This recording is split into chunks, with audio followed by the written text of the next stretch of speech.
நீதி நிமித்தம் துன்பப்படுகிறவர்கள் பாக்கியவான்கள். நீங்க இந்த புஸ்தகத்தை எடுத்துட்டு நடக்கிறதுனால, உண்மையா இருக்கிறதுனால, பரிசுத்தமா இருக்கிறதுனால உங்களை குற்றவாளியாக்க சொன்னா நீங்க வருத்தப்பட வேண்டாம். ஆனா நீங்க வேண்டாத காரியம் செஞ்சுட்டு உங்களை குற்றப்படுத்திட்டு என்ன அப்படி பேசுறாங்க இப்படி பேசுறாங்கன்னு சொல்றதுல அர்த்தம் இல்ல. Praise the Lord. மற்றவங்க நம்மளை மோசம் பேசுறதுக்கு நம்ம என்ன செய்யக்கூடாது?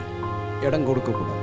அப்படி இடம் கொடுத்தா சோபாவிகம் ஆளுகள் கேட்பாங்க, இந்த புத்தகம் தூக்கிட்டு எதுக்கு இப்படி சோத்திரம். ഞാൻ ചൊല്ലിട്ട് இந்த புத்தகம் தூக்கியால் இதன்படி நடக்கும். முடியலையா? இது கீழே வச்சிடணும், அந்த வழிக்கு போய்க்கிறோம். எடுத்தால் இதன்படி நடக்கணும். ஆமென்.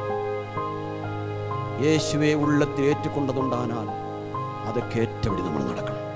ക്രിസ്തുവെ രക്ഷകരാக അംഗീകരിച്ചതുണ്ടാനാൽ അതற்கേற்றபடி നമ്മൾ നടക്കണം. ആമേൻ. ക്രിസ്തുവിനുടെ പിള്ളയായി മാറുന്നതുണ്ടാനാൽ അതற்கேற்றபடி നമ്മൾ നടക്കണം.